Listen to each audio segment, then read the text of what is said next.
হকারদের হচ্ছে তারা লাইসেন্স করে দিচ্ছে, এর ফলে প্রতিদিন 100 টাকা করে নিচ্ছে।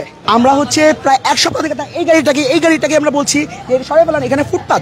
আমাদের রেগুলার প্রায় 30,000 স্টুডেন্ট আমাদের এই 5টা প্রতিষ্ঠানে রেগুলার আসা যাওয়া করে, তাদের সমস্যা। সে বলেছে সরাবে, আমার যখন বলি সরাই ফেলে, আবার 5-10 মিনিট পরে আবার এখানে পার্ক করে। এটা কোনো আমরা পার্মানেন্ট সলিউশন পাইনি এখন পর্যন্ত এদের কাছ থেকে। ট্রাফিক বিভাগের যে ইনচার্জ, তিনি সম্পূর্ণভাবে আমাদের এই রোড সম্পর্কে অবগত আছেন এবং তিনি সবসময় নীরব ভূমিকা পালন করে থাকেন। আমরা যখন তাদেরকে অভিযোগ নিয়ে যাই, তবুও তারা আমাদের আশ্বাস দিয়ে যায়, তবে আমাদের এই রোডটা কখনো পার্কিং মুক্ত করতে পারেননি। যে ট্রাফিক থেকে আমরা দেখছি যে ফুটপাতে গাড়ি, আপনারা যখন স্কুলে যান তখন কি সমস্যায় পড়েন? মূলত ওই যে হলিগঞ্জের সাইডটা, সেটা হচ্ছে তারা গেটের কার্যক্রম চালাচ্ছে। গেটের কার্যক্রমের কথা বলে প্রায় 3 বছর ধরে আটকে রেখেছে।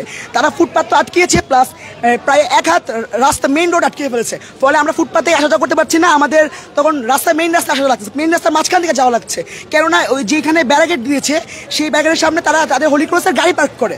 ফলে আমাদের রাস্তার মাঝখান থেকে রেগুলার যাচ্ছে, এবং আমাদের এর ফলে 1 সপ্তাহ আগে আমাদের ম্যাথ টিচারের হাত ভেঙে গেছে এই অটোরিকশার কারণে। অটোরিকশা দ্রুতগতিতে যাচ্ছিল, সে রাস্তা থেকে রাস্তা পার হচ্ছিল, তখন তারা ধাক্কা মেরে উল্টে ফেলে চলে গেছে।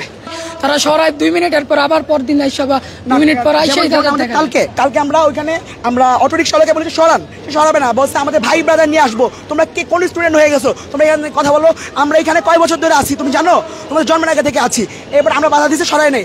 এরপর আমরা যখন বলছি আপনি গাড়ি সরাবেন না, চাবি নিয়ে যাবো, তখন একটা কাছে আমাদের স্টুডেন্টের হাতে মারছে, ওর ফুল হাত কেটে গেছে। এখন তাকে কালকে যখন হসপিটালে নিয়ে গেছে, হসপিটালে বলে এটা সিরিয়াস ইনজুরি, তাকে নাকি সেলাও লাগতে পারে। তখন আমরা তার উপরে চার্জ করেছি, তখন তাদের মানে স্থানীয় বড় ভাইদের আমাদের আইনের প্রশাসন শাসাচ্ছে।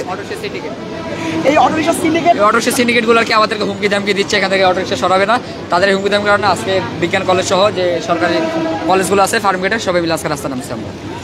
এবং এই অবৈধ হকারগুলো, যেগুলো বিশেষ করে অবৈধ হকারগুলো আছে, তার মাধ্যমে তারা ক্ষমতা পায়। আসলে ক্ষমতা পায়, মনে করেন আজকে আপনারা উচ্ছেদ করতেছেন, হয়তো 1 সপ্তাহ থাকবে, 1 সপ্তাহ 2 সপ্তাহ থাকবে, পরে দেখবেন যে আবার এসে পড়তেছে এগুলো। আবার আসলে কি হবে, আবার আসলে আবার এই আন্দোলনগুলো হবে, করে লাভ নাই, কারণ আবার ওরা আসবেই। আমাদের পরিচয় গোপন রেখে আমরা অটোরিকশাকে জিজ্ঞেস করেছি যে আপনারা এখানে সেই পারমিশন পান কেমন, আপনার রাস্তায় নামার মেইন রোডে নামার পারমিশন পান কেন? তারা বলতেছে আমাদের এখানে পুলিশ প্রশাসনের সাপোর্ট আছে, আমরা রেগুলার একটা অ্যামাউন্ট নাকি পুলিশ প্রশাসনকে দেয়। এবং যখন পুলিশের সাথে কথা বলছে, তারা এটা অবশ্যই বলতেছে না, এটা পসিবল না, আমরা নিই না। কিন্তু যতবার বলা হচ্ছে, আর হকারদের হচ্ছে তারা লাইসেন্স করে দিচ্ছে, এর ফলে প্রতিদিন 100 টাকা করে নিচ্ছে।